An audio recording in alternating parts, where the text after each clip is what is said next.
자, 여러분 대단히 반갑습니다. 많이 힘드시죠? 힘듦에도 불구하고 우리 꿈과 목표가 있어서 지금 하는 겁니다. 1급 자격증, 제가 계속 말씀드렸죠. 이게 이까짓 게 뭐가 대단해, 이까짓 게. 그냥 자격증입니다. 근데 그걸 한 단계 더 뛰어넘으세요. 이 자격증 취득하시잖아요. 취득하시는 과정 중에 여러분들이 공부하실 것들, 과정 중에 여러분들이 품으시게 되는 또 다른 계획이나 비전들, 그죠? 그렇죠. 그걸 갖고 한 단계 더 업그레이드된 내 삶을 계획하고 설계하는 기회가 이 자격증 공부하는 과정을 통해서 이루어졌으면 좋겠어요. 제가 누누이 말씀드리지만 대충 공부하지 말고 잘 공부해서 좋은 점수 받으시고요. 그렇죠. 그 좋게 자격증 따신 다음에 더 멋진 길로 가십시오. 더 멋진 길로. 할 수 있습니다. 할 수 있습니다. 그리고 배워서 남 주는 일 하는 게 우리죠. 배워서 남 주는 일 하시면 돼요. 자, 보겠습니다. 시장 실패가 등장합니다. 여기서 얘기하는 실패는 실탈의 실패를 얘기하는 것이 아니고, 자, 봤더니 자유방임주의 시대에 천적으로 시장만을 신뢰했었어요. 근데 그 시장이 하지 못하는 일이 있더라. 자, 봤더니 보이지 않는 손이 제대로 작동하지 못하는 거. 우리 보이지 않는 손 아까 애덤 스미스 얘기했었었죠. 그래서 이 시장 실패가 결국 뭘 만든다? 정부가, 국가가 시장 안에 개입할 수밖에 없는 이유가 되는 거예요. 시장 실패는. 이해됐나요? 그러니까 시장 실패는 국가가 시장 안에 개입하게, 시장은 실패했으니까 그 실패를 조정하고 시장을 제자리에 갖다 놓기 위해서는 국가가 시장 안에 개입할 수밖에 없다는 거죠. 지금부터 다뤄볼 것은 시장 실패 내용들이에요. 첫 번째, 소득 불평등.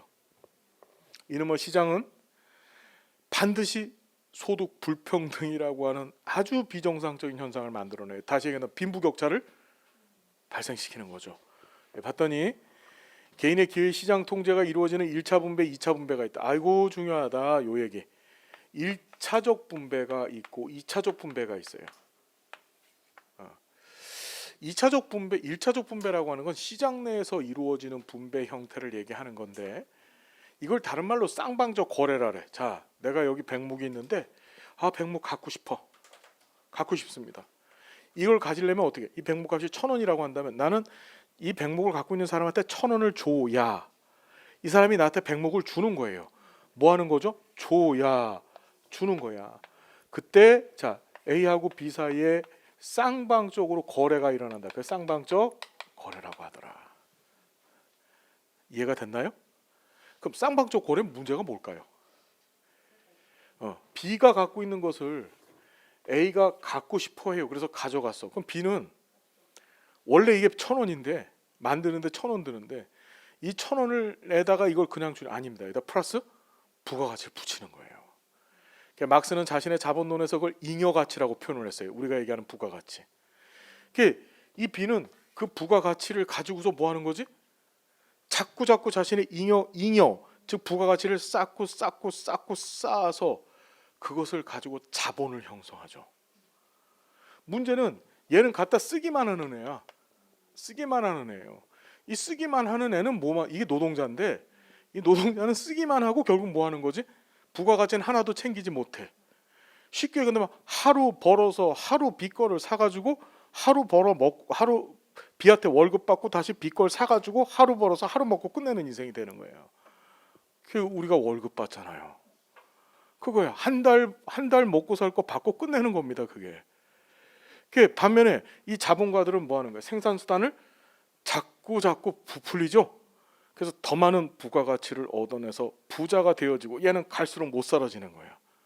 그런 현상을 우리가 뭐라고 한다? 빈부격차를 만들어낸다. 쌍방적 거래는. 이해됐죠? 그래서 국가가 개입합니다.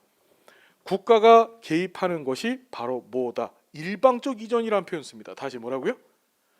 일방적 이전은 A가 있고 B가 있으면 A 걸 B한테 어떻게? 한 방향으로 주는 거야. 얘가 얘한테 주는 거 없이 부자 걸 가난한 자한테 일방적으로 건네주는 거예요. 재밌죠? 재밌습니다. 부자 걸 가난한 자한테 일방적으로 주려면 부자가 야, 너 불쌍하니까 내가 그냥 줄게 이렇게 주는 게 아니죠. 반드시 어떻게? 국가가 개입하고 야, 너 많이 가졌으니까 네 세금을 내가 강제로 걷겠다. 그걸 빈자한테 주는 거죠. 이해됐나요? 빈자는 부자한테 아무것도 안 줘요. 그럼에도 불구하고 부자 걸 걷어다가 빈자한테 주는 거, 그것이 바로 사회복지 정책이죠. 이해됐나요? 그래서 어떻다? 그걸 소득의 일방적 이전이라고 하더라. 일방적 이전. 자, 그걸 다른 말로 또 2차적 분배. 다시 정리합니다. 시험 문제는 2차적 분배, 소득의 일방적 이전, 또 다른 말로 소득 재분배. 세 개가 똑같은 말이야. 다시 2차적 분배, 소득 재분배, 소득의 한 방향, 일방적 이전. 이게 똑같은 말이다. 알겠습니까? 이해됐어요? 앞으로 이 얘기를 계속 주구장창 듣고 시험에도 이 말이 계속 나와요. 똑같은 말이다. 소득 재분배, 2차적 분배, 소득의 일방적 이전. 알겠죠? 됐죠? 자, 보시면 그래서 우리는 이런 1차적 분배로 인해 발생한 소득 불평등 현상을 막기 위해서 빈익분 부익부 현상을 막기 위해서 어떻게 2차적 분배하는 것이다. 됐죠? 자, 두 번째 규모의 경제라는 게 있습니다. 규모의 경제는 얘는 사실 시험에 한 번도 안 나왔었어. 근데 봐야 돼. 얘는 규모의 경제. 여러분 규모의 경제는 뭐냐? 대량 생산을 통해 생산과 관련된 원가를 정감시켜 이윤을 극대화시킬 수 있는 현상이다. 우리 일반적으로 경제 주체가 있죠. 경제 주체가 있어요. 그게 기업, 정부, 가게예요. 규모의 경제를 실현시키기에 가장 이상적인 게 어느 주체일까요? 바로 정부예요. 대량 생산, 대량 소비를 있는 대로 해서 우리가 그런 거지. 연탄을 한 장 살 때랑 연탄을 10만 장 살 때랑 가격이 똑같을까요? 절대 그렇지 않습니다. 한 장 살 때 가격이랑 10만 장 살 때 가격이 10만 장 살 때가 훨씬 쌀 거예요. 그게 규모의 경제입니다. 그 규모의 경제를 기업이나 가게가 일으키기는 힘들다. 누가 일으켜야 돼 그걸? 정부가 일으켜야만 시장 내에서 단가를 후려칠 수가 있다.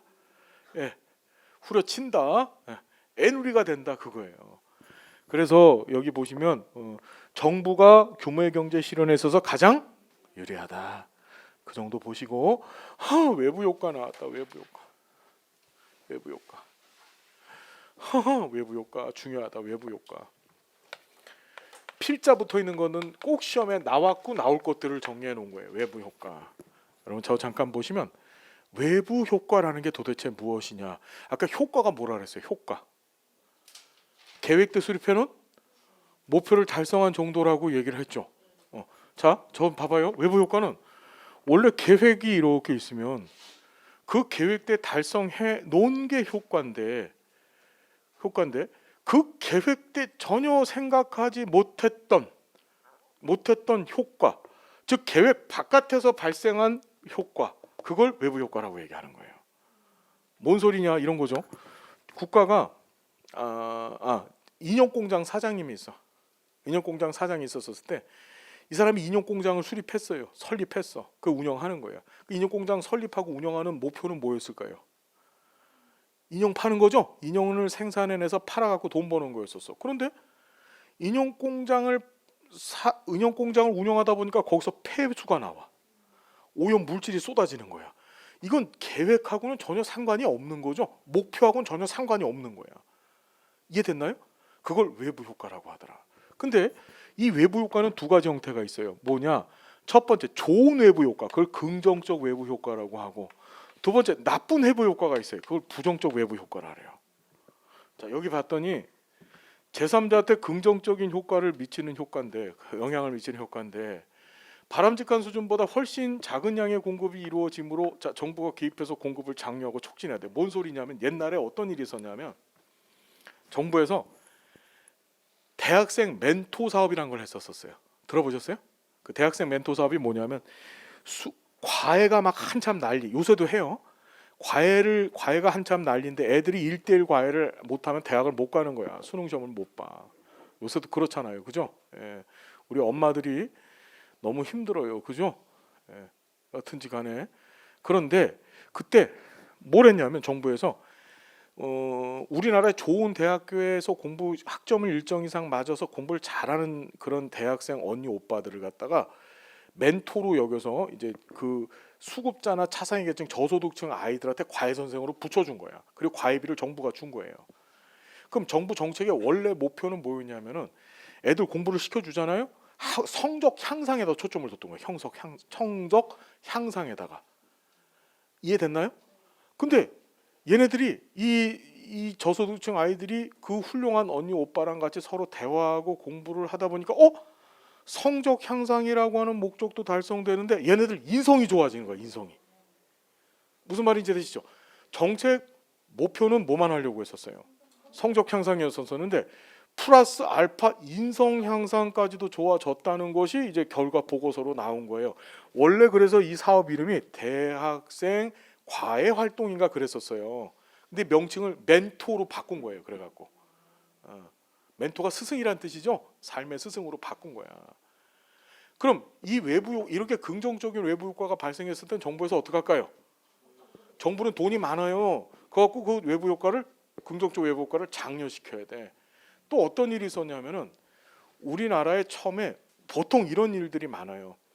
사회복지 시설들을 정부에서 주도해서 처음 시작한 것이 아니라 민간이 합니다. 대표적인 게 아동복지법상 지역아동센터 같은 거예요. 그 지역아동센터를 제가 아는 목사님이 계신데 그 미랄 선교회 목사님이 계신데 그 여자분이 맨 처음에 일본 모델을 갖고서 우리나라 갖고 들어온 거야. 그래서 산골짜기에서 원래 지역아동센터란 이름도 없이 그냥 수급자 애들 데리고서 밥도 먹여주고 공부도 시켜주고를 해봤더니 효과가 좋았던 거야. 그랬더니 정부가 그걸 보고 너무 좋다 얘 이러면서 어떻게 거기다가 돈을 쏟아서 법상의 아동복지소로 업그레이드를 시켜줬죠. 그게 바로 뭐지? 긍정적 외부 효과에 대해서는 지금 여기 나와 있는 것처럼 정부가 개입해서 공급을 장려하고 촉진해야 되는 거예요. 이해됐죠? 법이나 제도를 만들고 예산을 잔뜩 투입해갖고 반면에 부정적 외부 효과가 있어. 아까 전에 인형공장 얘기했잖아요. 얘도 정부가 개입해야 돼. 잘 봐요. 인형공장에서 폐수가 나오고 오염물질이 나와. 그때 민간인인 제가 인형공장 사장님한테 가서 사장님 왜 폐수가 나와요? 왜 오염물질을 내보내서 이러면 사장님 뭐라 그럴까요? 가 한마디입니다. 가 이러고 끝나죠. 그렇죠. 근데 공권력을 갖고 있는 정부가 탁 등장하면 뭐 하는 거야? 그거 공부가 야 너 폐수 나오지? 벌금. 한 번 더 나오냐? 그러면 이제 이행 강제금 벌금 또 벌금. 그럼 결국에는 폐수 안 나오게 할 거거든요. 이해됐나요? 이 긍정적 외부 효과 같은 경우는 주로 정부가 갖고 있는 재정 능력을 활용하는 거고 이 부정적 외부 효과 같은 경우는 정부가 갖고 있는 공권력, 규제 능력을 활용하는 거예요. 이게 이해가 되셨어요? 어떤 얘기인지? 그래서 반드시 시장 경제는 시장 체제는 외부 효과를 발생시킬 수밖에 없고 이 발생시킨 외부 효과를 장려하거나 또는 규제하기 위해서 정부의 개입이 필요하다. 그게 외부 효과다. 됐죠? 그 다음에 공공재적 성격. 요거 난 요번 20회 시험 때 이게 나올 거라고 생각했는데 요게 안 나왔단 말이에요. 21회 시험에 요게 나올 거다. 믿으세요. 절 믿으세요. 이게 나올 거다. 왜냐하면 20회 시험에서 19회 시험에서 처음으로 뭘 얘기가 나왔냐면 공공재가 갖고 있는 성격. 공공재가 두 가지 성격을 갖고 있다. 그게 비경합성, 비배제성이라는 거예요. 비경합성, 비배제성. 다시 뭔성? 이걸 대놓고서 물었었어요. 근데 그 내용을 깊이 있게 묻질 않았단 말이에요. 이 시험 특성상 전 시험에서 한번 대충 물었던 거는 다음 시험에서 깊게 묻거든요. 근데 그게 없었었어 요번 시험에. 근데 다음 시험에 그게 반영될 가능성 크다. 일단 공공재라는 게 있어요. 공공재. 이 공공재가 있고 공공재의 반대가 사유재입니다. 자, 그럼 뭐냐면 공공재는 저 잠깐 볼게요. 인간이 세상을 살아가기 위해선 이 두 가지가 다 필요해요. 사유재 여기 나와 있죠? 사용재 죄송합니다. 사용재 공공재가 있어요. 인간이 살아가기 위해선 이 두 가지 재화가 다 필요해요. 그럼 무슨 소리냐면 저 잠깐 볼게요. 사용재는 인간 살아가기 위해서 필요한 재화인데 이 재화를 생산하는 기업 있죠. 기업이 이걸 생산해서 시장에다 내다 팔면 여기에 이윤이 꼭 생겨요. 우리가 사용하는 대부분의 물질들 재화들 보면 얘도 사용재죠. 이거 분필공장 사장님이 이윤 없이 판 거 아니에요? 분필공장 사장님이 만들어 갖고 우리한테 팔았어요. 팔았으면 여기에 이윤을 붙여서 판 거야. 책상, 의자, 여기서 선생님들은 아니야. 선생님들은 사용재 아니고 이게 다 사용재라고. 우리가 먹는 음식 다 사용재야. 그런데 기업들 입장에서 봤었을 때 기업은 이윤을 추구하죠. 팔아 먹어도 이윤이 되지 않는 것들이 있어요. 이거는 도대체 이윤을 남길래야 남길 수가 없는 것들이 있어. 그걸 공공재라 그래요. 공공재. 한 예를 들어보면 여기 도로가 있잖아요. 밑에 도로. 이 도로를 만일 회사에서 운영한다고 했어요. 회사에서 운영한다고 한다면 기업에서 그럼 여기서 이윤을 남기려면 도로를 막아놓고 통행세를 받아야 돼. 무슨 말인지 되셨죠? 그랬다면 사람들이 가만 안 있겠죠. 이해가 됐어요? 그래서 어쩔 수 없이 이럴 경우에는 누가? 정부가 그 공공재를 운영해야 돼. 그때 이 정부가 가져야 될 공공재의 특성이 두 가지인데 그것이 비경합성과 비배제성이에요. 자, 비경합성. 자, 볼게요. 여러분, 요새 국제유가가 막 오르고 있어요. 물가들이 막 오르고 있죠. 물가가 막 뛰고 있죠. 이유가 뭘까? 왜 올라요? 물가가 왜 오르죠? 예? 그렇죠. 설마 우리 시험에 러시아 우크라이나 침공이 나오진 않을 거고요. 자, 보시면 이런 거야. 경합이라는 게 세상의 자원은 유한하다 그랬잖아요. 그죠? 경합이란 건 싸우는 거예요. 그 자원을 쟁탈하기 위해서. 우리 지금 물가가 오르는 이유는 석유가 세상에 많이 없으니까 지금 자원이 없으니까 그 자원을 얻기 위해서 야, 난 100원에 살게 이랬더니 아니야, 난 200원 줄 테니까 나한테 팔어. 아니야, 난 300원 줄 테니까 나한테 풀어. 그게 경합이에요. 근데 공공재는 그 경합이 있다 없다? 없어야 돼요. 공공재는. 그걸 비경합성이라 그래요. 다시 얘기한다면 자원을 확보하기 위한 가격 경합이 없어요. 공공재는. 이 가격 경합이 붙으면 무슨 일이 벌어질까요, 여러분? 부자는 자원을 갖는데 빈자는 자원을 못 가는 일이 벌어지겠죠. 이해되시나요? 만일 도로에다가 경합을 붙여버렸어요. 그럼 부자는 길 통행로에 놓고서 왔다 갔다 할 수 있는데 빈자는 못 가요. 못 가는 거야. 무슨 일이 벌어집니까? 무슨 이해되시죠?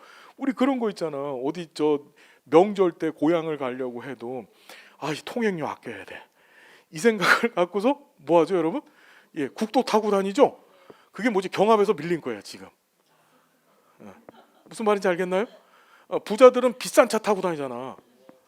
그렇죠. 부자들은 비싼 차 타고 다니는데 가난한 사람들은 싼 차 타고 다녀요. 그죠? 차 어떤 차 타고 다니세요? 천생님은 궁금해요. 자가용이. 예. 아닌 것 같아요. 아예 차 있으실 것 같은데. 그럼 사모님께서 그러시구나.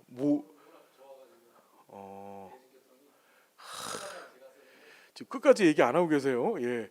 지금 호구 조사 좀 해보려고 그랬더니 우리 선생님은 무슨 차가 있으세요? 나 순간적으로 깜짝 놀랐어요. BMW라 그러셔갖고. 자, 그럼 우리 대전 선생님 무슨 차 있으세요? 예? 그 엄마 차는 뭡니까? 예? 유모차요? 자, 여하튼지간에 뭔지 이해가 되셨죠? 그게 경합이에요. 그게 다이아몬드라고 하는 그 금속이 왜 비싸냐? 그 광물이 경합 과정에서 가격 경쟁에서 더 비싼 돈을 주고서 그걸 사겠다고 하는 사람이 있으니까 어떻게 빈자들은 밀려나가고 부자들이 다이아몬드를 독식하는 거예요. 근데 사회복지 재화는 공공재는 반드시 경합하지 않고서, 즉 싸움질하지 않고서도 그냥 내가 받아낼 수 있어야 돼. 근데 이 경합보다 한 단계 더 뛴 게 비배제성이에요. 이건 아예 돈을 지불하지 않아도 그걸 받을 수 있는 거야. 공공재는 내가 비용을 전혀 지불하지 않았음에도 불구하고 그 재화를 받을 수 있어야 돼. 그게 비배제성이에요. 이해가 됐죠? 이해가 됐죠? 자, 우리 19회 시험에 뭐가 나왔냐면 이 비배제성이 만드는 문제점이 있어. 그걸 무임승차 문제라고 얘기해요. 무임승차. 공짜로 쓰는 거야. 비배제성은 말 그대로 배제당하지 아니하고 공짜 쓰는 건데, 그러면 이게 무임승차 문제를 만들어요. 무임승차라는 게 뭐죠?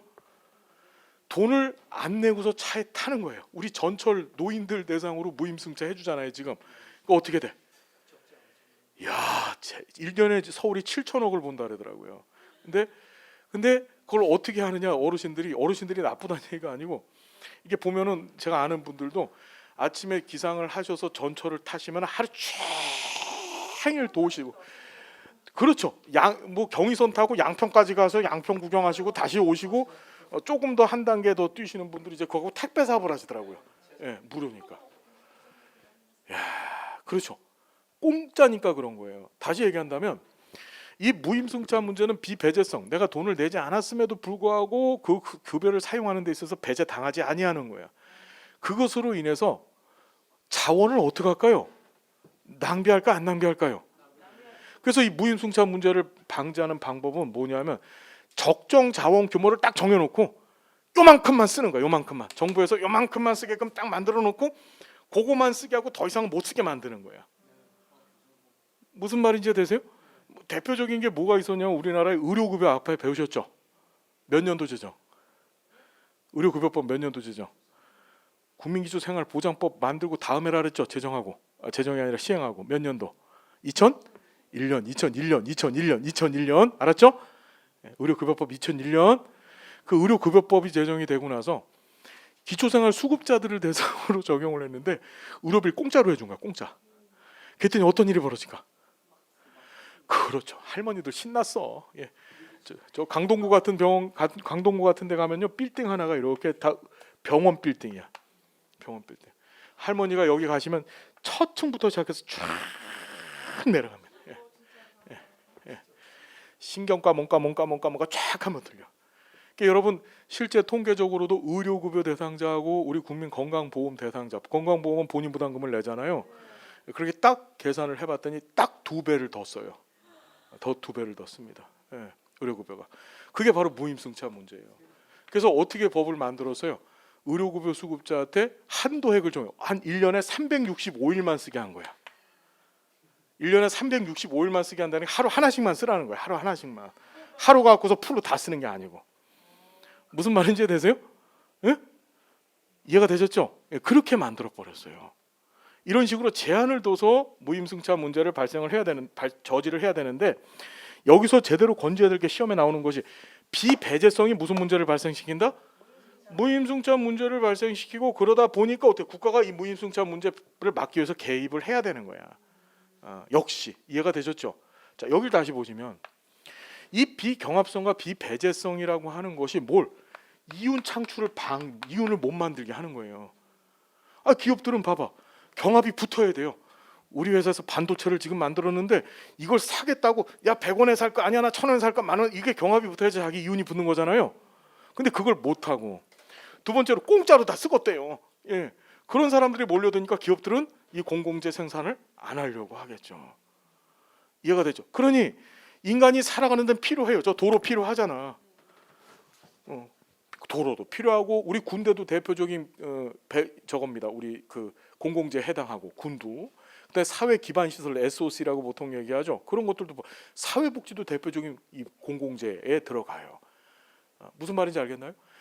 이런 것들이 우리 인간이 살아가기엔 필요한데 민간은 이윤이 생기지 않아서 공급을 안 하니까 우리는 어떻게 하는 거지? 국가가 나서서 이 공공재에 개입을 하는 거예요. 이해가 됐죠? 여기 봤더니, 여기 봅시다. 공공재, 국방, 치안, 방송, 사회 복지 서비스 등과 같이 인간이 살아가고 사회가 유지되기 위해서 반드시 필요하지만 이윤을 추구하는 민간의 경제 주체, 기업들이죠. 얘네들이 공급을 안 하기 때문에 국가만이 개입을 한다. 국가만이 공급을 한다. 그게 공공재다. 자, 공공재 두 가지 성격 꼭 기억해야 된다. 비경합성, 비배제성. 다시 뭐라고요? 이렇게 봤더니 비경합성은 누군가의 소비가 누군가의 소비가 다른 사람의 소비를 방해한다라고 어렵게 써져 있는데, 다시 얘기한다면 둘이 그 재화를 얻기 위해서 싸움질하지 않아도 된다는 뜻이에요. 근데 두 번째는 소비된 대가를 치르지 않는 거야. 얘가 무슨 문제 발생시킨다? 무임승차자 문제. 그렇죠. 이걸 막기 위해서는 적정 수준 공공재가 생산되어야만 되는 거예요. 적정 수준. 예를 들어서 지하철 이용자들도, 예를 들자면 이런 거지. 지하철 이용을 전 국민한테 다 공짜로 해봐요. 그걸 완전 공공재로 만들어 갖고서 전 국민한테 공짜로 하면 안 되겠지. 그러니까 65세 이상 노인만 공짜로. 이해됐나요? 그것도 힘드니까 지금 70세로 바꾸자 지금 얘기 나오고 있죠. 예, 그런 식으로 적정 수준 공급을 국가가 들어가서 통제를 하는 거예요. 됐나요? 자, 그 다음에 이제 진짜 핵심은 얘다. 지금 시험에 나올 것이 공공재의 성격 두 가지 꼭 기억해 두시고, 그 다음에 진짜로 100%안 나오면 기적이고 꼭 나왔고 요번도 나왔던 것이 불완전한 정보, 정보의 불완전성이에요. 자, 불완전한 정보라는 게 뭐냐면 시장 내에서는 수요자고 공급자가 있잖아요, 그죠? 그럼 이 수요자와 공급자 간에 경제 주체가 갖고 있는 정보가 대단히 불안한 거야, 불안한 거. 그러니까 불안하다는 게 뭐냐면 정보가 완전 공개되어져 있지 않고 누구한테인가 정보가 쏠려 있는 현상을 얘기하는 거예요. 그러니까 이게 정보의 비대칭성과 경제 주체의 근시안성이라는 문제를 일으킨다. 경제 주체의 근시안성은 시험에 안 나왔지만 그리고 별로 중요하지 않지만 핵심은 정보의 비대칭성을 기억해 놔야 된다. 뭐라고요? 정보의 비대칭성. 자, 잘 봐요. 정보의 비대칭성. 이 정보의 비대칭성은요, 저 잠깐 보시면 건강보험이나 고용보험, 다시 뭐하고 뭐요? 건강보험이나 고용보험 제도를 국가가 꼭 운영을 해야 되는 이유를 설명할 때 이 정보의 비대칭성 개념이 나와요. 시험에도 어떻게 나왔냐면 이렇게 나왔어요. 문제가 건강보험 제도를 국가가 운영해야 되는 이유에는 정보의 비대칭성이 있다. 맞아요, 틀려요? 맞다. 자, 잘 봅시다. 정보의 비대칭이라는 말이 이런 거야. 정보가 공급자가 있고 수요자가 있는데 이게 저울인데 저울이 이렇게 있으면 정보가 대칭, 이렇게 대칭을 이루고 있는 것이 아니라 누군가한테 이 정보가 확 쏠려져 있어. 어떤 정보냐면 수가 결정과 관련된 정보예요. 뭐라고요, 여러분? 수가. 그 보험료를 얼마만큼 걷어들여야 되는가에 관한 얘기인데, 자, 잠깐 볼게요. 여기 볼게요. 예를 들어서 우리가 건강보험 하나를 놓고 봅시다. 건강보험에 민간보험사죠. 삼성화재 삼성생명? 아까 선생님 아까 전에 그렇죠. 현대해상화재. 거기는 생명보험은 안 하나요?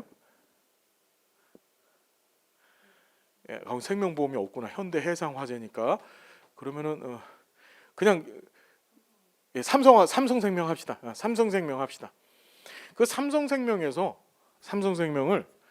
삼성생명이 공급자고 그다음에 여기 그 보험에 가입하려고 하는 사람이 한 명 있는 거야. 자, 어떤 일이 벌어질지 지금부터 봅시다. 보험회사 삼성생명이 있고 그다음 보험을 가입하려고 하는 사람이 있어요. 보험 가입을 하고 싶은 사람. 그렇죠? 보험료 또는 보험의 수가 결정과 관련된 정보를 누가 더 많이 갖고 있을까요? 둘 중에. 보험사가 많이 갖고 있을까요? 보험 가입을 원하는 자가 많이 갖고 있을까요? 예? 원하는 사람. 대부분 보험사라고 얘기 아니야. 보험 가입을 원하는 자가 정보를 더 많이 갖고 있어요. 자, 예를 들어 그런 거야. 건강한 사람이 건강보험, 삼성생명에서 운영하는 건강보험에 가입을 했었을 때랑, 그렇죠. 몸에 당뇨, 고혈압 뭐 이런 만성질환 갖고 있는 사람이 보험에 가입했었을 때랑 나중에 이 보험회사의 지급률은 어느 게 더 많아질까? 누가 더 많을까? 돈을 누구한테 더 많이 보험회사가 줘야 되냐 이거예요. 병 걸린 사람이죠. 근데 이 사람이 당뇨병 걸려 있고 고혈압 걸려 있는지에 대한 정보는 보험회사가 알아요, 몰라요? 누구만 알아? 그렇지. 보험 가입 원하는 자만 알죠. 그러니까 자, 정보의 비대칭성의 개념을 잘 이해해야 되는데 보험사가 있고 가입 원하는 자가 있었을 때 전적으로 이 가입을 원하는 자가 정보를 더 많이 갖고 있는 거야. 보험의 수가나 또는 보험료를 결정하는 데 있어서. 이해가 되셨어요? 어떤 얘기인지? 이게 이제 어떤 현상을 불러일으키는지를 봐야 되는데 두 가지 현상을 일으켜요. 자, 보험 가입 전이야, 전. 근데 보험 가입 후요. 이거 정확히 기억을 해야 됩니다. 이 정보의 비대칭성 문제는 자꾸 시험 문제를 꽈서 내기 때문에 정확한 개념 정리를 해야 돼요. 자, 보면 저 좀 볼게요. 보험 가입 전에 발생하는 현상을 역선택 또는 역의 선택이라 그래요. 다시 뭐라고요? 자, 이 역이라는 말이 거스릴 역자입니다. 다시 얘기한다면 보험사 입장에서 앞으로 보험의 보험료를 더 많이 지급해야 될 사람들이 더 죽어나 열심히 가입하려고 하는 현상이야. 그게 뭐죠? 당뇨, 고혈압 또는 여러 가지 사고 위험을 갖고 있는 사람이 더 열심히 보험에 가입하려고 하죠. 무슨 말인지 되시나요? 그런 사람들이 더 악착같이 보험 가입하려고 합니다. 건강해. 우리 아버지도 건강했고 할아버지도 건강했고 나도 건강해. 그러면 이제 와이프가 야, 당신도 보험 좀 하나 들어야 돼. 그럼 뭐라 그래? 어씨 내가 한 달에 몇십만씩 왜 그러시래? 이렇게 얘기 나오는데 내가 비실비실해. 비실비실해. 제가 요새 비실비실한데 비실비실하면 어떡하죠? 와이프가 보험 하나 들어야 돼. 그러면 하나 들어야 될 것 같아. 나 요새 좀 이상해. 이렇게 나온단 말이에요. 그걸 무슨 선택? 역선택이라래요. 그러니까 이 역선택은 보험 회사 입장에서는 아주 꺼리는 사람들이 죽어라 보험 가입하려고 하는 거죠. 이해가 되세요? 자, 우리 그 TV 광고 보면 이순재 씨가 나와서 묻지도 않고 따지지도 않고 보험 가입 시켜드리겠습니다. 이렇게 얘기를 해요. 그렇죠. 그럼 뭐지? 역선택이고 뭐고 인정하겠다는 거야. 근데 반드시 걔는 갱신 조항을 달아요. 딱 10년 뒤, 5년 뒤에 보험료를 인상할 수 있습니다. 또는 가입을 거절할 수도 있습니다. 이해됐나요? 무슨 얘기인지? 그러니까 묻지도 않고 따지지. 나중에 이제 그걸 배우겠지만 그걸 보험에 있어서 위험 분산의 원리라고 해갖고요. 가입자 숫자를 크게 늘려요. 대수의 법칙 이렇게 공부할 겁니다. 그래서 가입자 숫자를 늘리는 건 좋은데 그게 뭐냐면 처음에 보험제도 운영할 때 그렇게 하는 거예요. 처음에 가입자 숫자를 늘리기 위해서. 그 다음부터는 역선택 방지를 위해서 묻지도 않고 따지지도 않고 아니고 간호사 집에 보내서 피 뽑고 다 검사 다 합니다. 무슨 말인지 알겠나요? 자, 두 번째가 보험 가입 후예요. 이 보험 가입 후에 발생하는 현상을 도덕적 해이라래요. 자, 우리 사회복지사 1급 공부하면서 이 도덕적 해이라고 하는 용어는 보험제도, 특히 건강보험제도나 고용보험제도에서만 쓰는 용어예요. 모럴 해저드라고 얘기하죠. 이건 뭐냐면 보험 가입한 이후에는 무슨 일이 벌어지냐면 기존에 본인에게 발생할 위험 노출에 대해서 그다지 신경을 쓰지 않거나 또는 위험에 노출됐더라도 어떻게 소요되는 비용을 절감하려고 하는 노력을 하지 않는 거야. 내가 병원에 갔어.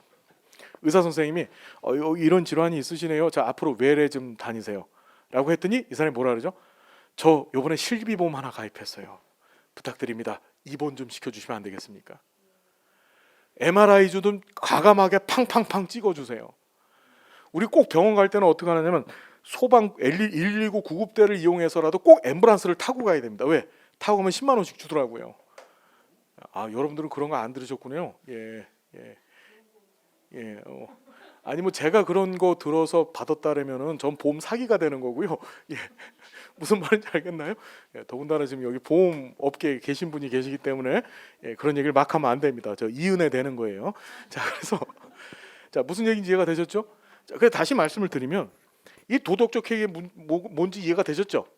이것이 둘 다 어떤 문제를 일으키냐면 보험료를, 즉 보험 가입자가 내는 보험료를 끌어올립니다.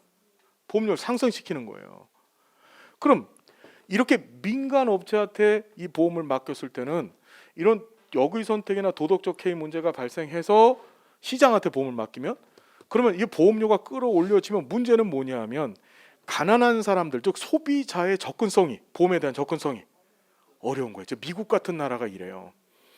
미국이 잘 아시는 것처럼 버럭 오바마 흑인 대통령이었을 때 건강보험제도를 일부 도입을 했다가 다시 우리 그 아저씨 있잖아요. 그 트럼펫, 트럼펫이야 그거. 그게 어떻게 오바마 케어를 다 없애버렸어요. 보험회사 로비 때문에. 그 미국이라고 하는 나라는 어느 정도냐면은 저 가봤어요 진짜로. 이 뭐라고 하지? 손가락을 하나 잘렸는데 새끼 손가락을 톱질을 하다 잘렸는데 8만 불을 달래요 병원에서. 그럼 보험 가입이 안 돼 있으면은 이 8만 불을 지가 다 내야 되는 거예요. 근데 보험 가입이 민간 보험사 AIG 생명 이런 데 가입을 해 있었어야 되는데 그 내는 보험료가 한 달에 천몇 몇백 불씩 내야 되는 거예요. 그러니까 걔네들은 기업보험이라고 해서 돈을 많이 버는 회사가 보험료를 내주거나 지가 회사에 소속되어져서 아니면 정말 급빈층이었었을 경우는 메디케어나 메디케이드라고 하는 국가 보험이 있어요. 그거 외에는 어떻게 치료를 못 받아요. 그러니 손가락 하나 잘렸더니 그냥 손가락 잘린 대로 살더라고요. 그냥. 예. 무슨 얘기인지 이해되시죠? 예, 그런 거예요. 자, 그 보험료가 상승되어지고 이것이 소비자의 서비스 이용 접근성을 확 떨어뜨리고, 이해됐나요? 그러다 보면 전 국민 중에 가난한 사람들은 이 보험을 이용할 수가 있다 없다? 없어요. 그래서 방법을 선택했어요. 뭐냐? 자, 이렇게 하자. 위험 분산의 원리에 따라서 전체 국민들을 다 강제 가입시킨다. 다시 국민을 어떻게? 아픈 사람 안 아픈 사람 전부 다 가입을 시켜버리는 거예요. 강제로. 안 아픈 사람은 보험 가입 안 하려고 할 텐데, 건강한 사람은. 그런데 아픈 사람 안 아픈 사람 모두 다 보험에 강제로 가입을 시키고 이들이 뭐하게 하는 거죠? 다 보험료를 내게 만들어 버리는 거예요. 그럼 강제 가입하려면 민간 보험사가 야 니네 강제 가입해 이런다고 보험해요? 가입해? 안 하지. 누가? 국가가 개입해서 강제 가입시키는 거예요. 자, 이 프로세스를 머릿속에 기억해야 된다. 정보의 비대칭성이 누구한테 정보가 더 많은가? 보험 가입을 원하는 소비자한테 더 정보가 많다는 거 기억하시고, 그래서 가입 전 역선택, 가입 후에 도덕적 해이 문제가 발생해서 이것이 보험료 상승을 이끌고 이것이 소비자 접근성을 떨어뜨려서 가난한 사람 보험 가입 못하겠죠. 정부가 선택한 방법이 전 국민을 대상으로 한 강제 가입. 그래서 국가가 이 보험 시장에 개입해야 된다라고 하는 논리가 이 정보의 비대칭성에서 나온 거예요. 알겠습니까? 자, 그래서 그 얘기 밑에 쭉 있으면 한번 보시고, 자, 이 문제가 두 번 나왔어요. 가치제라는 게 나왔어요. 가치제가 두 번 나왔다. 가치제. 이것도 정보의 비대칭성에 따라서 발생하는 현상이에요. 가치제. 뭔제요? 가치제. 잘 봐야 된다. 가치제. 자, 가치제. 따르다 가치제. 자, 가치제가 뭔지 한번 봅시다. 저 좀 잠깐 볼게요. 가치제라는 건 인간이 살아가는 데 있어서 정말 가치가 있는 거예요. 그런 재화야. 꼭 필요한 거야. 그럼에도 불구하고 얘는 웃긴 게, 자,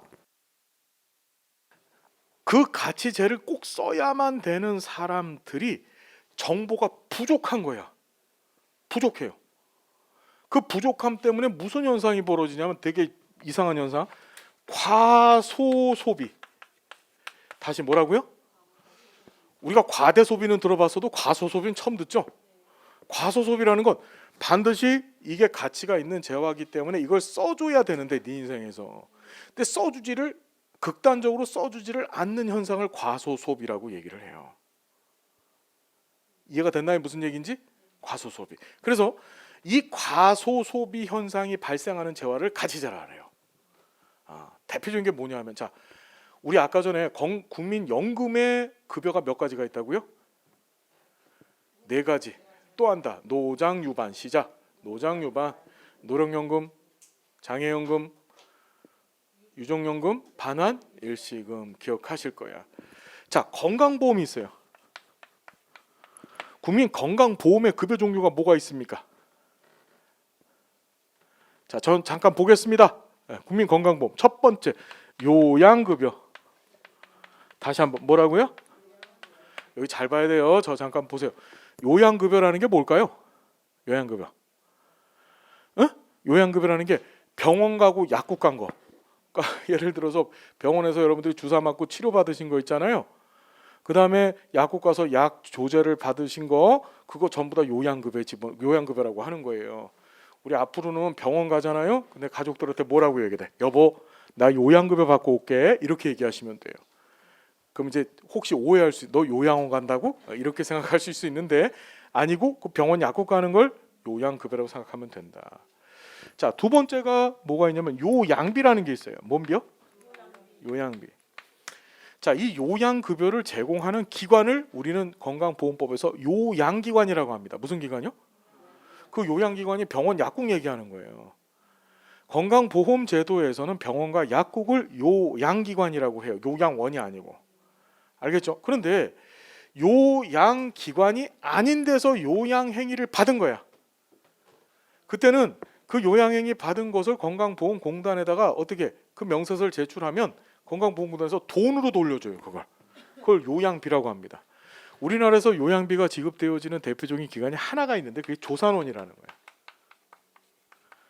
조산원 들어봤어요? 지금 강남에 있죠. 주로 용도가 이제 다른 용도로 사용되고는 있지만 강남에 여러 군데가 있어요. 얼마 전에 TV에서도 나왔잖아요. 그 조산원에서 조산사가 아기를 이 수중분만, 조산원이 뭐 하는 데인지 아시죠? 도울 조자에 이게 출산할 때 산자예요. 출산 돕는 기구야. 우리나라 의료법에서는 의료인을 규정하고 있습니다. 그 의료인이 뭐냐면 의사, 한의사, 치과의사, 간호사, 조산사도 들어가요. 조산사 의료인이에요.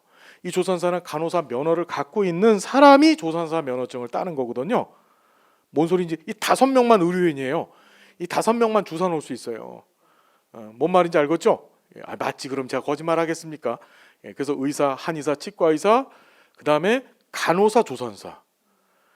그래서 옛날엔 산부인과 병원이 없었을 때는 이 조산원이라고 하는 것을 장려했었어요, 정부가. 그러니까 시골 동네마다 조산원이 있고, 요새도 저 강남 같은 데 가면 조산원이 있는데, 여기서 이제 아기를 낳는 걸 돕는 게 아니고 낙태를 많이 도와주고, 또 요새 분만 스타일이 여러 가지로 바뀌었잖아요. 무슨 라즈만식 뭐 분만, 뭐 수중 분만 해가지고 얼마 전에 한번 뉴스에 잔뜩 나왔었죠. 그 아줌마 하나가 조산사인데 수중 분만 하다가 애가 물을 먹어갖고, 그런 것도 나왔었어요. 죽고 막 그런 일이 있었었잖아요. 그냥 평범하게 낳죠. 물에서 낳느라고 그걸 지저분하게 참네. 하여튼 그냥 하여튼 뭐 우주에서 날 수도 있겠죠. 이렇게 무중력 상태에서 뭐 하여튼 그렇게 했어요. 그 조산사가 있어요. 조산원에서 아기를 낳잖아요. 그럼 거기서 영수증 띄어갖고서 건강보험공단에 갖다 주면 그걸 돈으로 돌려줘요. 그걸 뭐라고? 요양비라고 하는 거예요. 요양비. 이해가 되셨죠? 무슨 얘기인지? 그 조산 요양비하다. 그 다음에 세 번째가 건강검진급여라고 해요. 건강검진 아시죠, 여러분? 우리나라 건강검진급여가 있어요. 뭘까? 그게 건강검진급여가 생애 주기별 건강검진이 있고, 그 40살 될 때부터 그때부터 건강검사 해주죠. 그다음 국가암검진이 있고 영유아 건강검진 세 가지를 하게 돼 있어요. 국가암검진, 그다음 생애 주기별 맞춤형 건강검진, 그다음에 영유아 건강검진. 다 지금 해봤잖아. 그게 건강보험법상의 건강검진 종류예요. 그게 그렇게 하게 돼 있다고. 그다음에 마지막 네 번째가 장애인 보장구 지원급여예요. 우리 장애인들 있잖아요. 장애인 복지법상 장애인이 있어요. 그럼 이 장애인들이 사용하는 보장구들, 우리 길거리 다니다 보면 전동 휠체어라고 봤어요? 이렇게 의자에 딱 앉아 있고 아줌마가 이렇게 장애인이 이렇게 꾹 누르면 차가 쥐 갑니다. 야, 그거 재밌겠더라고. 지하철 같은 데서도 보면 있죠, 그게. 그걸 할 때 어떡하냐? 내 돈을 주고 다 사요. 다 사요. 사고 거기에 대한 영수증을 돌려주면 80%를 어떻게 현금으로 돌려주는 거야. 그럼 잘 봐요. 이 요양급여는 현물일까 현금일까? 여기 잘 봐. 현물은 아까 전에 말씀드렸듯이 재화나 눈에 보이지 않는 서비스 있잖아요. 이것도 현물로 보는 거예요. 서비스도. 알겠죠? 재화와 서비스. 다시 한번 현물이 뭐라고요? 재화와 서비스야. 그러면 요양급여는 무슨 급여? 얘는 현물급여야. 요양비는 현금. 그다음에 건강검진은 현물. 그다음에 이거는 장애인 보장구 지원급여는 현금. 무슨 말인지 알겠죠? 이거 시험에 많이 나왔어요. 급여 종류. 하나 더 있는데 그게 임신, 출산, 장려급여라고 하죠. 이걸 건강보험, 여러분들이 내는 건강보험료 갖고 이거 제공하는 거예요. 임신, 출산, 장려. 이거 현재 뭘로 주고 있냐? 이건 바우처로 주고 있어요. 바우처 증서인 거 아시죠? 그래서 국민 행복카드라고 하는 바우처로 주고 있어요. 30만 원씩 끊어서 주면 그거 갖고서 초음파 검사도 받고 뭐 이런 데 쓰는 거야. 뭔 소린지 이해가 되셨죠? 어떤 얘기인지. 그 5가지를 지금 시행 중인 거야. 5가지를. 우리가 낸 건강보험료를 가지고서. 알겠습니까, 여러분? 그런데 여길 잠깐 보시면 이 중에서 이 가치제가 바로 이 건강검진입니다. 건강검진. 야, 내 속 안에 뭐가 자라고 있는지 잘 몰라요. 그죠? 예. 그죠? 나는 지금 현재 멀쩡하다고 얘기하지만 내 속안에 뭐가 자라고 있는지도 잘 모르면서 야, 난 건강하니까 안 받을 거야. 무슨 거 뭔가 벌어지고 있죠. 필요는 하지만 그걸 과소 소비하고 있는 거예요. 써야 될 걸. 건강 검진이 대표적인 뭐지? 이 가치제에 해당되어져요. 근데 시험에 나올 때는 어떻게 나오냐면 건강 검진이 건강보험의 급여잖아요. 어떻게? 건강보험제도 자체를 툭 묶어갖고 건강보험이 가치제다 이렇게도 나와요. 맞아요, 틀려요? 그것도 맞는 걸로 보는 거야. 가치제가 건강검진이 건강보험 안에 들어있으니까. 더 명확히 하자면 가치제는 진짜 가치제는 뭐지? 건강검진이에요. 건강검진. 자, 또 한 가지가 여기 관련돼서 시험 문제 어떻게 나오냐면 이 가치제는 꼭 현물로 제공해야 돼. 현물로. 현금으로 주면 안 돼요.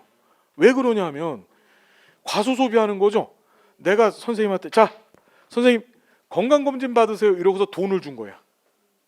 돈을 줬어. 30만 원을 줬어. 건강검진 받으시라고. 그럼 이분이 어떻게 할까? 아유, 30만 원 나 건강한데 무슨 돈 이걸 건강검진, 차라리 이거 갖고 소고기를 사 먹으면 내가 더 건강해질 거야. 이러고서 그걸 다른 용도로 사용을 하게 됩니다. 건강검진은 그래서 현물로 직접 가서 건강검진을 강제로 받게 만드는 거예요. 그게 시험에 나왔다. 다시 한번 건강검진이나 또는 건강보험은 뭐다? 가치제에 포함이 되어지고 가치제는 뭘로 제공해야 된다? 현물로 제공해야 된다. 자, 바로 그 얘기다. 그래서 가치제는 기본적으로 시장에서 거래가 가능하지만 소비자의 불완전한 정보로 인해서 여기 등장합니다. 가치를 과소평가해서 밑줄 그어 과소소비하기 쉬운 재화다. 오케이? 그래서 이는 사회적으로 바람직한 수준보다 과소소비되기 쉬우므로 정부가 어떻게 돼? 무상이나 또는 저가로 공급 또는 소비자가 의무적으로 소비하게 해야 돼. 강제로. 이해됐죠? 그걸 가치제라고 하더라. 이러한 가치는 현금보다 현물 위주로 제공해야 된다. 이게 다 시험에 나왔던 지문들. 알겠죠? 현금으로 주면 뭐하지? 소고기 사 먹으니까. 그러니까 현물로 제공해서 강제로 서비스를 이용하게 해야 된다. 건강검진 여기 나와 있죠? 여기 시험 문제 여기 볼게요. 의료 서비스, 건강보험. 국가가 주도적으로 실시해야 한다고 주장하는 근거에는 의료 서비스가 가치제 성격을 갖고 있기 때문이다. 이해되셨죠? 더 명확하게 하면 뭐야? 건강검진이 가치제 성격을 갖고 있기 때문이다. 이렇게 출제가 된다. 가치제는 현금, 현물 어떤 걸로? 현물. 아우, 그렇게 시험 나온다. 재밌다, 그죠? 경제주체의 근시안성은 그냥 한번 읽어보세요. 별로 중요치 않아요. 자, 불완전한 경쟁. 자, 시장은요 되게 재밌는 게 수요자, 공급자가 자유롭게 경쟁할 때만 자원을 효율적으로 배분할 수 있고 이런 걸 효율적 경제 시장, 완전 경쟁 시장이라고 얘기하는 거예요. 근데 문제가 있어요. 완전 경쟁 시장이 소수의 공급자가 지배하는 독점, 과점 시장으로 전환돼. 재밌는 게 자, 여기 볼게요. 시장 안에선 경쟁이 벌어지는데 이 경쟁이라고 하는 것은 반드시 경쟁이 승리자와 패배자로 갈려져요. 승리자, 패배자로 갈려져요. 그럼 이제 어떤 현상이 벌어지냐면은 승리자가 독식을 하는 현상들이 벌어져요. 그게 대표적으로 만들어진 게 대기업이에요. 대기업. 그러니까 처음에 같은 중소기업으로 시작을 했다가 더 좋은 품질 또는 더 좋은 가격 경쟁력을 갖고 있으면 또는 그것이 브랜드 능력이 돼버리죠. 그리고 이제 행정론에서 그걸 시장 포지셔닝이라고 공부할 거예요.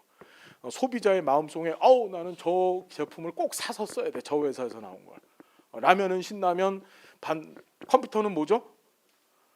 컴퓨터는 삼성 맞나? 삼성 사회복사 1급 강의는? 예, 그렇죠. 예, 바로 그게 시장 포지셔닝 된 거예요. 근데 왜 난 대기업이 안 되는지 모르겠는데 하여튼 그렇게 해서 경쟁을 일으키는 거예요. 경쟁을 일으켰다가 그 소태되는 기업들이 없어져 버려요. 그럼 뭘 만드냐? 여기 보이시죠? 소수 공급자가 지배하면 독점 과점이 일어나요. 그럼 뭔 소리냐? 자기네들 맘대로 시장 가격을 늘리고 올리고 줄이고 제품도 지들 맘대로 생산하고 안 하고 일이 벌어지는 거예요. 시장은 반드시 이 독점과 과점 현상이 발생해요. 반드시. 우리나라에는 이 독점과 과점 현상을 발생시키는 것을 억제하기 위해서 공정거래위원회라고 하는 조직을 만든 거예요. 그게 독과점 방지 기구예요. 그게 공정거래위원회가. 이해되시나요? 어떤 얘기인지? 예. 그래서 야, 너 독점하려고 하지? 공정거래위원회에서 뭐 하냐면 뭐 우리나라의 전체 100대 매출액 100대 기업 안에 들어가잖아요. 그럼 걔네들 이제 독과점 제재 대상이 되는 거예요. 마음대로 이사업자사 못하게 만들죠. 이번에 현대차가 중고차 시장 진입하려고 했었을 때 중소기업 청장 외에 공정거래위원회하고 서로 합의 본 거예요. 합의.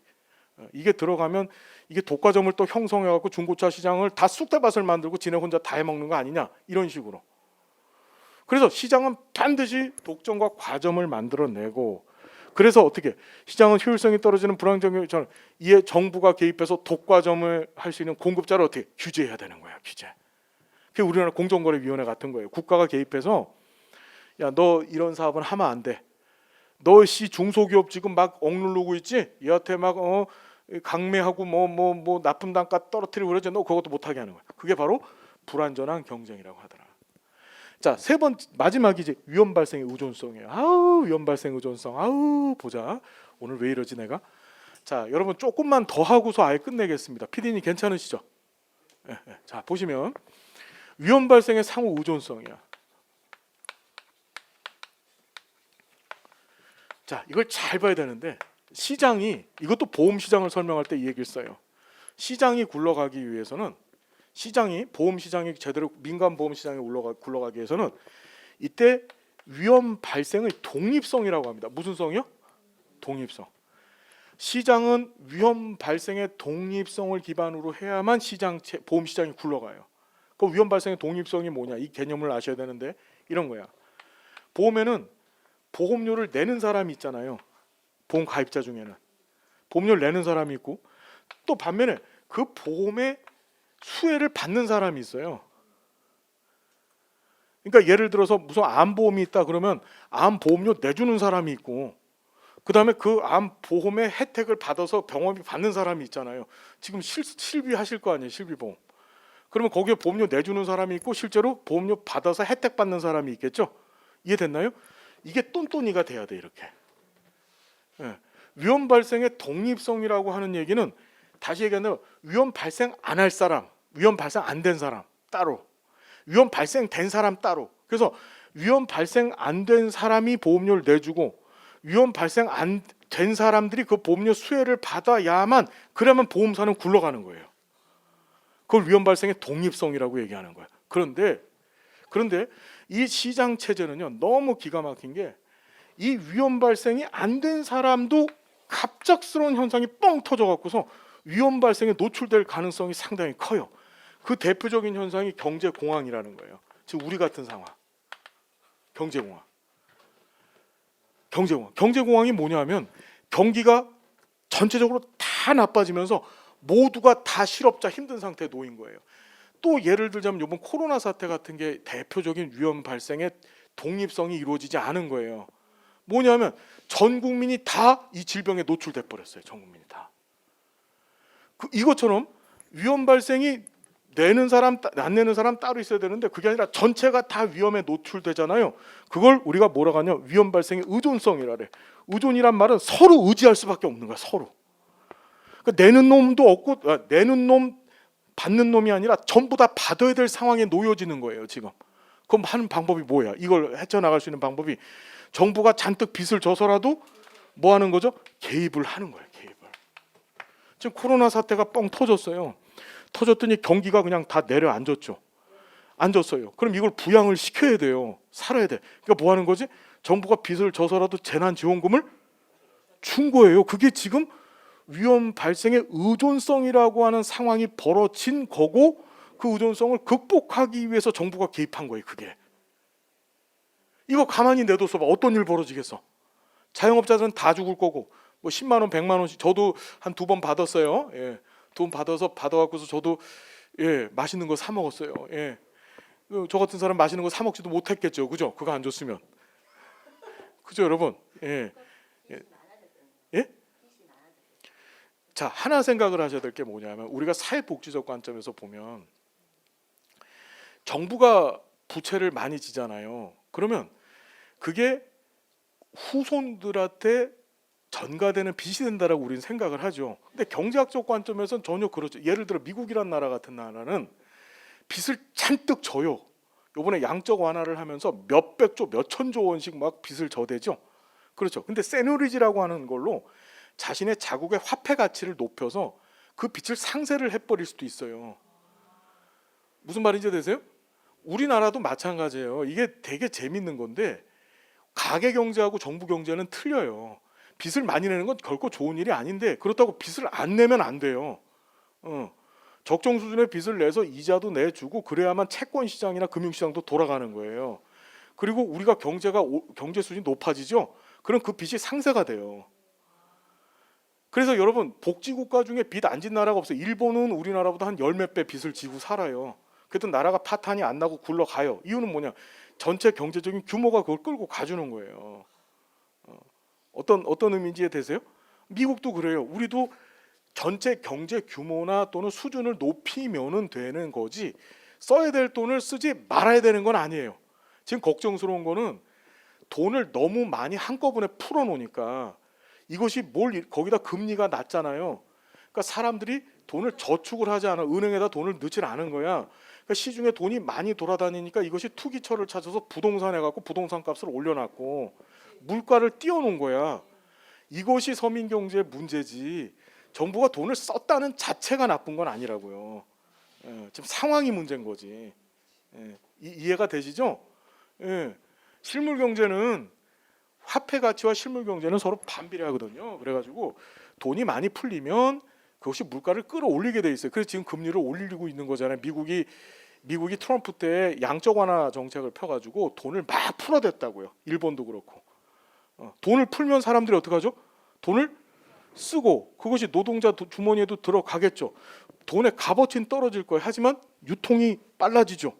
그러니까 여러 사람들이 돈을 가지게 되는 일이 벌어지는 거예요. 경기를 향상시키거나 경기를 확장시키기 위해서는 그렇게 양적 완화라고 해서 돈을 막 찍어내서 푸는 거야. 근데 문제는 이걸 너무 오래 하면 물가가 뛰는 거예요. 이게 거기다 지금 물가가 외부 요인들이 많잖아요. 전쟁 터지고 뭐 별일들이 많잖아요. 뭐 코로나 때문에 유통망이 붕괴가 되고 이런 일이 벌어졌죠.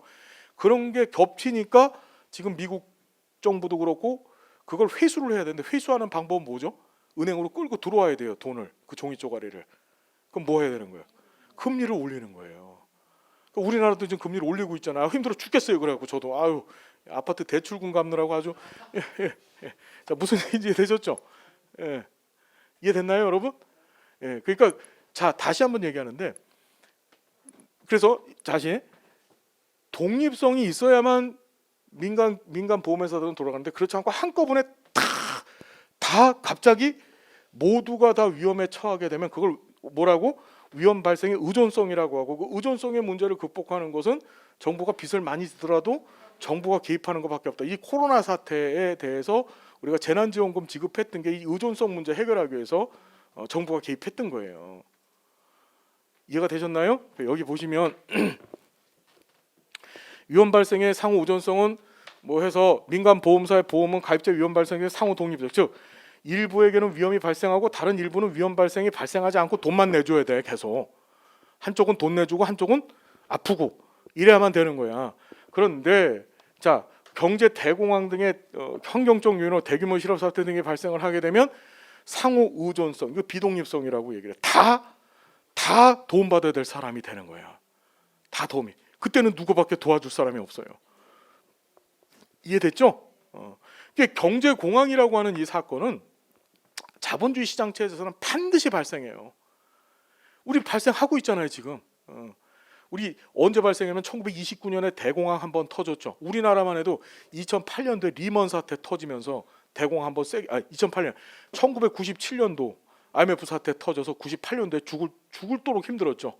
그리고 20년도인 2008년도에 또 리먼 사태라는 게 터져갖고 또 힘들었어요. 그리고 지금 또 어떻게 2022년도 와서 거의 한 20년 주기로 이런 일이 계속 터지는 거예요. 자본주의는 그래요 원래. 이해됐죠? 됐고 자 정부 실패는 안 보셔도 돼요. 반대말이기 때문에 그냥 편안히 읽어보시고 자 여기 보시면 사회복지의 순기능이 있어요. 사회복지 순기능도 잘 19회 때까지 나왔어요. 이번 20일에 나올까 안 나올까요? 나온다. 사회복지 정책을 하면 사회통합할 수 있고 사회통합하면 사회통합이 뭐지? 너 너나 나나 같다. 우리 함께 살아가자. 그게 사회통합이죠. 그걸 통해서 정치적 안정을 이룰 수 있는 거야. 국가가 부자들한테 세금 걷어가지고서 가난한 사람을 주면 가난한 사람들이 입 다물고 가만히 있어 주거든요. 예. 우리 장애인들 지금 저 지하철에서 그 전철 그 이동권 보장 요구하면서 얘기하잖아요. 근데 그 사람들한테 세금 걷어갖고서 원하는 대로 해줘봐요. 다 만들어줘봐. 그분들이 원하시는 대로 뭐 저상 버스도 도입을 하고 그거 해줘봐. 해주면 그 사람들이 그거 안 하겠죠. 그거 뭐 하는 거지? 그럼 정치적으로 굉장히 안정적인 사회를 만드는 거예요. 그게. 자, 사회통합, 정치적 안정 둘 다 잘 나오고 1차 목표가 국민 무슨 생활? 여러분 최적생활 아니야. 무슨 생활? 최저생활. 생존권 보장만 하는 겁니다. 다시 말해서 사회복지 관련된 급여를 받았고 빌딩을 산다, 뭐 집을 산다 이런 건 다 말이 안 되는 얘기고 생존권 보장만 하는 것이다. 기억해 두시고요. 자, 시장 효율화. 자, 요거가 잘 나오는데 많이 틀려요. 개인의 잠재 능력을 향상시켜서 개인의 자립성과 성장을 이끌다. 대표적인 사회복지 정책, 교육 정책이에요. 무슨 말인지 알겠나요? 그다음에 더 나가서 의료보장 정책. 자, 그것이 개인의 자립성과 성장을 이끄는데 많이 써요.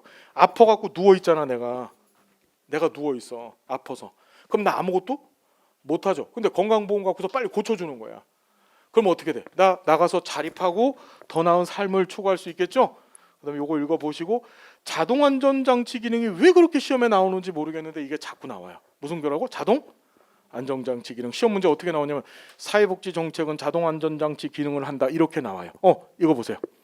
9회 16회 때 이렇게 나왔어. 사회복지 정책은 국민의 뭘 보장한다? 최적생활 아니야. 환상적인 좋은 생활 아니고 최저생활만 보장한다. 똑같은 지문으로 출제됐다. 자, 자동 안전장치를 보시면 보세요. 시장체계는 생태적으로 호황기와 이에 반하는 불황기를 경험한다. 아까 얘기했죠. 우린 반드시 경제공황을 10수년 또는 20년 주기로 꼭 경험을 해요. 이 자본주의는요. 그래서 되게 불안한 사회입니다. 이 자본주의 체제가. 그럼 이제 어떻게 하면 자동 안전장치는 정부가 불황기에는 실업급여, 공공부조정기, 사회보장 관련 지출을 하게 되고 뭐 그다음에 뭐 조력하고 반면으로 이렇게 나와 있는데 자 한번 정리해 볼게요. 자동 안전장치가 뭐냐면 이런 겁니다. 호황기가 있고 불황기가 있어요. 그럼 이 호황기 때는 부자들이 돈이 뒤따 많은 거야. 이해됐나요? 그럼 이 돈을 갖고서 무슨 짓을 하지? 이상한. 자, 우리 지금 부동산 값이 왜 올라갔어요? 왜 올라간 거야? 정부도 그렇고 시장 안에 돈이 너무 많아가지고 이걸 갖고 부자들이 투자처를 찾은 거예요. 이게 부동산과 주식이 같이 뛰었었어요. 작년 말까지, 작년 중순까지. 무슨 말인지 되시죠? 그러니까 호황기가 되면은 이 호황기 때는 부자들이 투자를 합니다. 투자를 해서 얘가 더 부자가 되고 투자를 한다라는 소리는 실물의 값어치를 어떻게 하는 거죠? 올리는 거예요. 땅값이 올라가는 거예요, 말 그대로. 그럼 가난한 사람들은 그걸 살 수 있어 없어? 뭐 없어요. 그러니까 호황기가 됐었을 때 득을 누리는 사람은 부자예요, 부자. 그때 정부가 개입해가지고 뭐 하는 거지? 세금을 부자한테 걷는 거야, 잔뜩. 무슨 말인지 되시나요? 그래서 이상한 데다 투자 못하게 만드는 거죠. 그래야만 실물의 값어치가 안정될 수 있는 거예요. 예, 부동산세 걷잖아요, 그죠? 그걸 지금 걷는 거에 대해서 개인 사유재산 반대하고 얘기하는데 맞는 얘기예요. 그건 맞는 얘기인데 중요한 건 거시적인 측면에서 보면 그 세금을 왕창 많이 걷질 않으면 그분들은 거기서 벌어들인 거 갖고 또 사고 사요. 그럼 계속 값어치는 계속 뛰는 거야. 무슨 말인지. 그럼 가난한 사람은 그걸 아예 살 수가 없어지는 일이 벌어지는 거예요. 그래서 다시 여기 보면 실업급여 나와 있고 뭐 나머지는 읽어보세요. 자, 20회 시험에 이 낙수효과, 분수효과가 나와서 되게 사람들을 기절하게 만들었어요. 낙수효과, 분수효과. 자, 20회 시험에 이게 나왔어요. 자, 보시면 낙수효과, 여러분 자 보세요. 낙수라는 게 높은 데서 밑으로 떨어지는 물이야. 이렇게 높은 데서 밑은 데로. 분수라는 건 뭐죠? 분수는 위에서 이렇게 쐈더니 위로 이렇게 쐈던 물이 밑으로 떨어지는 거죠. 이렇게 둘 다 밑으로 떨어지는 건 맞는데 얘는 위에서 높은 데로 떨어지고 분수는 낮은 데서 위에서 밑으로 떨어지는 거야. 자, 여기 볼게요. 낙수 효과는 불황시에 정부의 시장 개입, 소득세, 법인세, 감세를 통해서 대기업과 고소득 계층의 소득을 증가시키면 이들이 더 많은 투자를 해서 경기가 부양되고 이에 중소기업과 저소득 계층에도 그 혜택이 돌아가고 궁극적으로 불황도 극복하고 더불어 소득 불평등 역시 감소시킬 일이 있다고 가정하는 개념이다. 뭔 소린지 이해되세요? 낙수 효과는 누구를 지원하자는 거예요? 그렇죠. 고소득층이나 기업, 대기업 집단을 지원을 해주면 그것이 뭐를 일으킬 수 있다? 가난한 사람한테도 혜택이 갈 수 있다고 보는 거예요. 이해됐죠? 이해됐죠? 무슨 얘기인지. 반면에 분수 효과는 거꾸로 낙수 효과 반대는 정부의 시장 개입을 통해서 대기업한테 세금 잔뜩 걷고 부자들한테 세금 잔뜩 걷는 거야. 이해되셨어요?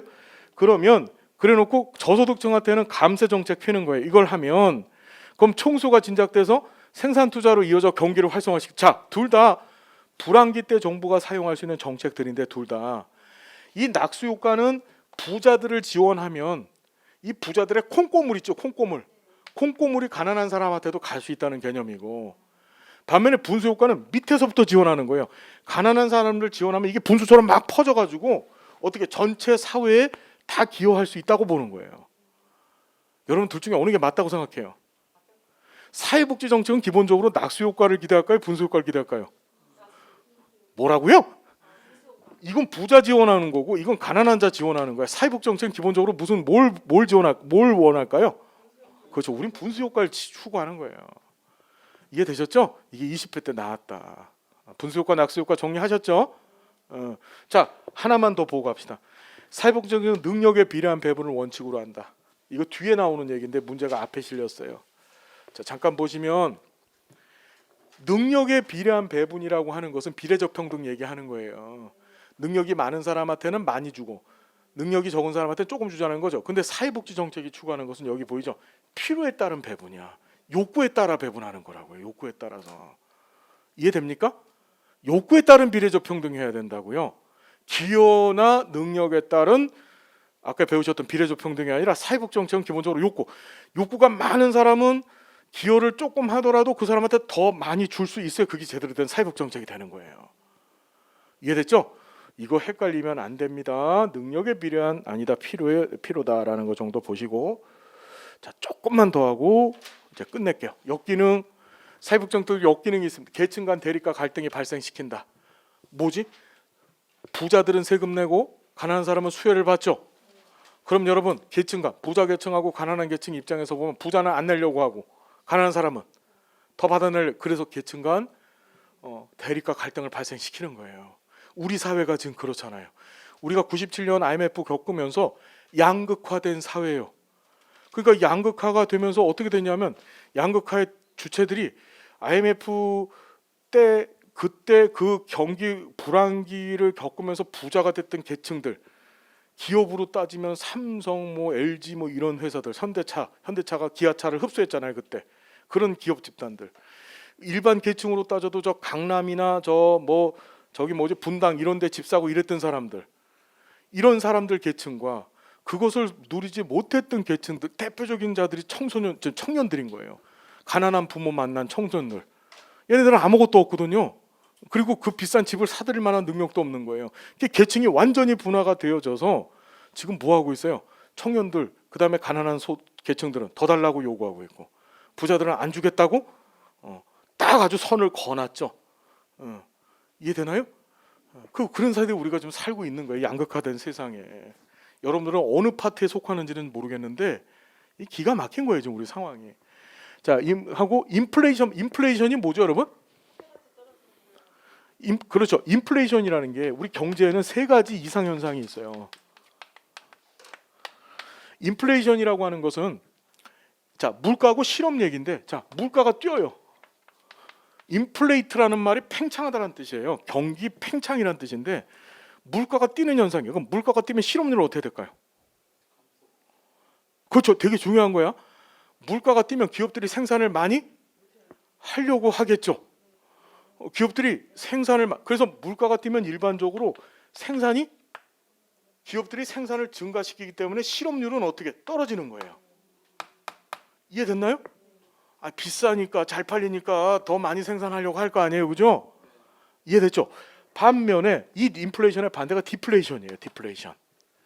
이 디플레이션은 물가가 어떡하지? 웃깁니다. 떨어지는 현상이에요. 물가가 떨어져요. 물가 떨어지는 현상 보셨어요? 우리 디플레이션을 경험을 했습니다. 몇 년 전에. 언제냐면 코로나 뻥 터지고 나서 그 직후가 디플레이션 상황이었었어요. 기업들이 재고 처리를 해야 됐고요. 그렇죠? 무슨 말인지 알겠나요? 차값이고 뭐고 다 막 10% 20%씩 막 깎아서 팔았어요. 그게 디플레이션이에요. 그게. 무슨 말인지 되세요? 그래서 디플레이션이 되면은 여러분 물가가 저기 뭐지? 실업률은 어떻게 될까요? 실업률은 늘어나요. 기업들이 생산을 줄이기 시작하는 거예요. 이해가 되셨죠? 무슨 얘기인지. 그럼 봐요. 인플레이션은 물가가 오르더라도 실업자가 안 돼서 주머니에 돈이 생기니까 살만해요. 아주 극단적인 인플레이션이 아니면. 디플레이션 같은 경우에도 실업자가 되더라도 그동안 저축한 거 갖고 먹고 살 수 있어요. 물가 떨어지니까. 자, 근데 세 번째가 등장합니다. 그게 바로 스태그플레이션이에요. 뭔플레이션이요?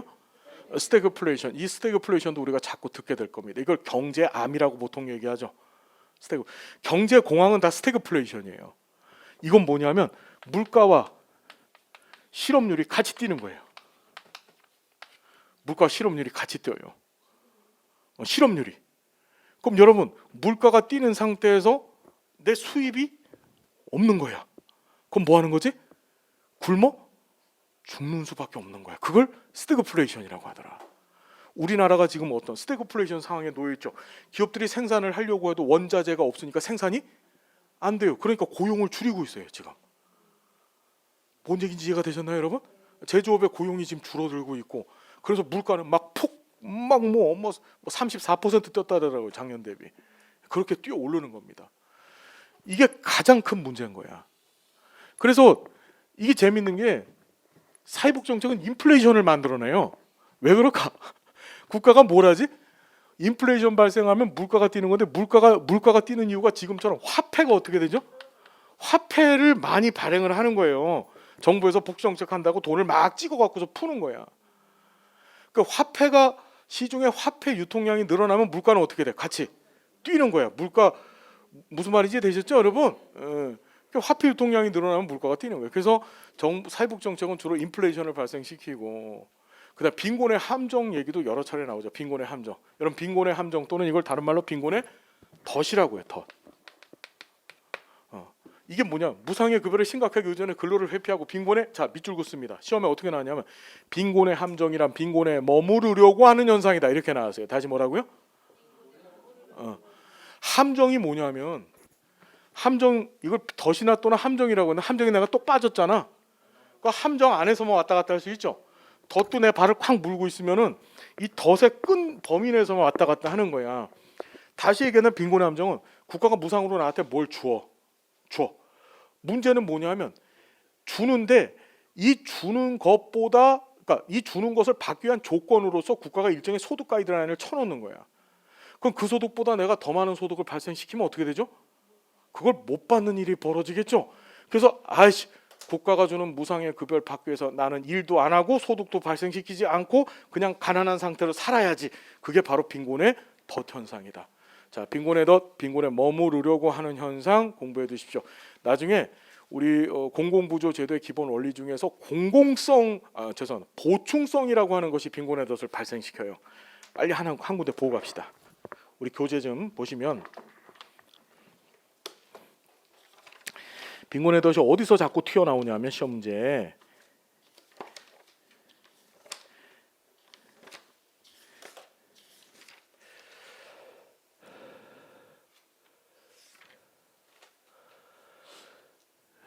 자 119페이지 보이세요? 자 거기 보시면 보충성의 원칙 다른 말로 이걸 후순위의 원칙이라 그래요. 자 이게 시험에 자주 등장을 하는 건데 보면 급여 수준 소득과 자산 조사를 통해 수급자가 되고자 하는 개인의 생존과 관련해서 자력구제를 우선으로 자력구제라는 건 네가 알아서 네 생존을 유지하라는 것이고 소득의 부족분만 한해서 보충적으로 이루어지면 이러한 부족분을 산출하기 위해서 개인과 본인 그 가족을 대상으로 소득조사와 자산조사를 하고 단 이 원칙이 적용되면 개인은 적극적으로 근로를 안 하죠. 왜냐하면 그 소득이나 자산보다 더 많은 소득을 얻게 되는 순간에 나는 수급자에서 탈락되는 거야. 그래서 빈곤에 머무르려고 하는 빈곤의 함정에 빠질 수가 있다. 자, 시험 문제에 자꾸 나오는 얘기가 자, 뭐다? 보충성의 원리가 빈곤의 함정을 불러일으킨다. 오케이? 알겠죠? 빈곤의 함정, 다시 말로 빈곤의 덫, 무슨 뜻이라고요, 여러분?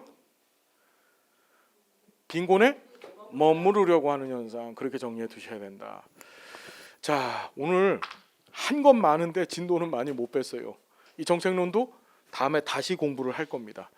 여기 복지국가 발달 이론 수업도 공부를 할 거예요. 요 얘기는 뭐냐면, 복지국가 발달 이론 잠깐만 얘기 드리면, 국가가 복지 안 해도 되잖아요. 사회복지.